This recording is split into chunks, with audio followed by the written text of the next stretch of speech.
दोस्तों ये देखिए, मैं गजनी नागिन बन के आई हूँ। नागिन बुढ़िया, नागिन चश्मिश, चश्मिश बुढ़िया। डस लूंगी तुझको, डस लूंगी।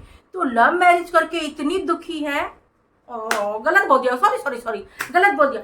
तू अरेंज मैरिज करके इतनी दुखी है और मैं लव मैरिज करके कितनी खुशी हूँ। मैं हूँ गजनी नागिन। ओहो, चश्मा गिर गया। मैं हूँ गजनी नागिन।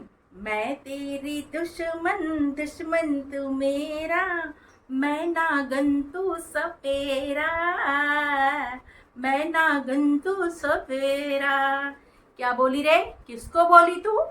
किसको बोली बुढ़ी चश्मिश? किसको बोली तू? और इज्जत की दुहाई तू दे रही है। तू जो तूने अपनी ऑन सोशल मीडिया, तूने अपनी छोटी बहन शबनम को बदनाम करके रख दिया। अनुज को लेकर भाग गई शबनम, गई थी मौसी के घर गेहूं काटने खेतों में और भाग के अनुज के साथ शादी कर ली। तू ही थी ना वो नागिन, तू ही थी ना। अब क्यों तुझे परेशानी हो रही है? जब तुझे रिएक्शन चैनल वाले तेरी गलती गिनवा रहे हैं तो तुझे बुरा लग रहा है। पब्लिक को तूने गालियां दिया, जो पब्लिक जनता जनार्दन जो तुझे तुझ खाती है, अगर वो तेरी वीडियो ना देखे तो तेरा व्यूज बिल्कुल नहीं आएगा। तो नमस्ते दोस्तों, कैसे हैं आप लोग? आई होप अच्छे होंगे, स्वस्थ होंगे, मस्त होंगे। माता रानी आप लोगों की रक्षा करे, आप लोगों को हर बुरी नजर से बचा के रखे। तो दोस्तों मैं यहाँ बात कर रही हूँ गजनी नागिन की। गजनी नागिन जो पतर गोबरी है, पतर गोबरी, जो बोल रही है बुढ़ गोबरी, बूढ़ी गोबरी। तो मैं तुझे बोलती हूँ काली पतर गोबरी। पतर गोबरी, बटन जैसी आंखें वाली। तमीज से बात किया कर। अपने से बड़ों से कैसे बात किया करते हैं, शायद ये तेरे को सिखाया नहीं, किसी ने तुझे सिखाया नहीं है। और तू कहती है कि तू अपनी सास को बहुत प्यार करती है। जब वो घर में रहती है तो ऐसा लगता है कि कोई गार्जियन है। जी नहीं, तू बाहर जाती है तो तेरे घर में देखने के लिए कोई नौकरानी नहीं है। इसलिए तुझे रिलैक्स होता है कि चलो मेरी सासू माँ नौकरानी के रूप में घर में है, घर की देखभाल कर रही है, इसलिए तू रिलैक्स हो जाती है। जैसे कि तू शबनम को नौकरानी बना के रखी थी 4 साल अपने घर में। क्यों रखी थी बे? क्यों रखी थी? उसकी शादी को 4 साल हो गए थे और तू अपने घर में किस लिए लेके आई थी? किस खुशी में लेके आई थी? क्योंकि तुझे एक नौकरानी की जरूरत थी जो तेरे घर की देखभाल कर सके। तू लोगों का इस्तेमाल करना बहुत अच्छे से जानती है गजनी नागिन। सच में तेरा नाम जिसने भी रखा गजनी नागिन बहुत अच्छा रखा है।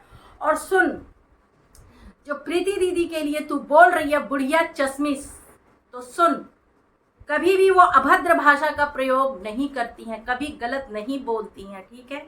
तेरा नाम नागिन जिसने दिया होगा, नामकरण तो अच्छा किया है, तेरे को तो ऑल सोशल मीडिया नागिन के नाम से ही जान रहा है, फिर तुझे इतनी मिर्ची क्यों लग रही है? और क्या कह रही है? तू डस लेगी, डस लेगी? नहीं, नागिनों को बस में करने के लिए सपेरा होता है, उसके पास बहुत सारी जड़ी बूटियां होती हैं। और अब तो साइंस ने भी तरक्की कर लिया है कि जब कोई नाग नागिन डसेगा तुरंत पकड़ के ले जाओ हॉस्पिटल, तुरंत इंजेक्शन लगता है, ठीक हो जाता है। बस पता रहना चाहिए कौन सी नस्ल के सांप ने डसा है।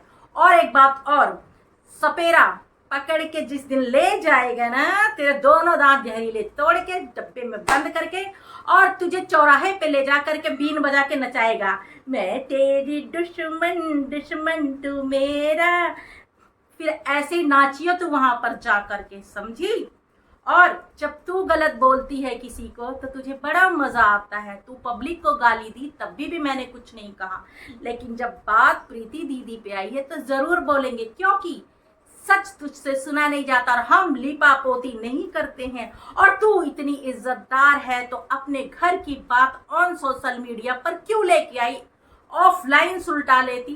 क्यों लाई तू सोशल मीडिया पे? अबे तुम कुछ गोरखपुर के जो कुछ, मैं सबकी बात नहीं करी, कुछ जो यूट्यूबर हैं, तुम लोग गंदगी फैलाते हो यूट्यूब पर।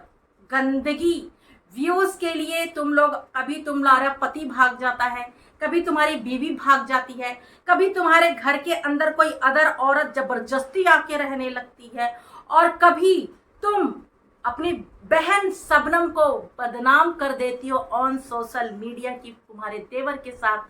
शबनम भाग गई थी मौसी के घर गेहूं काटने खेत में और उसने भागकर शादी कर ली। अरे तुम जैसे यूट्यूबर पे थू है, मिलियंस लेके तुम लोग घूम रहे हो, इसी यूट्यूब की कमाई से तुम जी खा रहे हो और पब्लिक को पागल चूतिया बनाते हो, और जब तुम्हें कोई आईना दिखा देता है तो डस लूंगी। और बोलने की पहले तमीज सीख ले, सुखड्डी गोबड़ी सुखड्डी गोबड़ेरी, नो, सुखड्डी कलूटी गोबड़ौरी, जो गोबर का कीड़ा होता है उसको क्या बोलते हैं? गोबर के कीड़े को तुझे ज्यादा पता होगा कि तू गोबर में ज्यादा रहती है ना, गांव में रहती है, तो तुझे ज्यादा पता होगा, इसलिए मेरे को कंफर्म नहीं पता है। हाँ, गोबड़ी बोली थी ना तू, गोबड़ी। और दूसरी बात, थोड़ा अपने से बड़ों से ना तमीज से बात किया कर। तमीज होता है ना, तमीज से बात। ये बुढ़ी, तू, तेरी सास नहीं बुढ़ी है, तू नहीं बुढ़ी होगी, तू तो भरी जवानी में चिटकोयली लगती है। अभी से खाने पीने को नहीं मिलता, कम जलाकर तो शरीर में लगेगा, समझी? थोड़ा कम वो किया कर, जेलस रखा कर लोगों से, ठीक है? जैसे तू अच्छे के लिए अच्छी है, ऐसे हम भी अच्छों के लिए अच्छे हैं, और तू जैसे बुरों के लिए बुरी है, हम बुरों के लिए बुरे हैं। तू बुरों के लिए बहुत अच्छी है, अच्छों के लिए तू गंदी है, क्योंकि तेरे कोई काम भी अच्छे नहीं है। तूने अपनी बहन को, एक माँ के जन्म ली हुई कोख की बहन को जब तूने ऑन सोशल मीडिया बदनाम करके रख दिया, तो तू कैसी औरत है रे? पजामा ढक्कन। तेरे घर में, सबके घर में, सबकी सासू माँ अपनी बहुओं को प्यार करती है, ठीक है? सबके पति प्यार करते हैं, चाहे वो लव मैरिज हो चाहे वो अरेंज मैरिज हो। और हाँ, क्या कह रही थी कि जो अरेंज मैरिज करके लाते हैं वो औरतें दुखी रहती हैं, तू लव मैरिज करके गई है तो तू बहुत खुशी है। अबे ड्रम कांड जो हुआ था ना, वो लव मैरिज ही था। जो ड्रम कांड हुआ था, जो बोटी 15 पीसेस में काट दिया था और सीमेंट में जमा दिया था ड्रम के अंदर डाल के, वो लव मैरिज ही था उनका, ठीक है? ये लव मैरिज में ही ज्यादातर कांड होते हैं, डिवोर्स ज्यादातर लव मैरिज में होते हैं। लव मैरिज में ही ज्यादातर औरतें कूटी जाती है, पीटी जाती है। लव मैरिज में सास टॉर्चर करती है, लव मैरिज में यहाँ तक कि पति भी टॉर्चर करता है, समझी? अरेंज मैरिज में दबदबा बना रहता है माँ बाप का। अगर दामाद जरा सा भी दर्द होता है तो माँ बाप जो खड़े हो जाते हैं वहीं पर डंडा लेकर के, तो वहीं पे हाथ जोड़ के साइड में हो लेते हैं, समझी? तो लव मैरिज जो है, जैसे सक्सेसफुल मेरी नज़र में तो बहुत कम ही होता है। अरेंज मैरिज जो माँ बाप ठोक बजा के करते हैं वो ज़्यादा अच्छा होता है हमारी नज़र में, क्योंकि हमारी अरेंज मैरिज हुई है। आई एम सो हैप्पी, मैं तो बहुत हैप्पी हूँ, मेरे को तो कोई दिक्कत नहीं है, मैं बहुत खुश हूँ, अपनी हैप्पी लाइफ है मेरी, बहुत हैप्पी लाइफ है।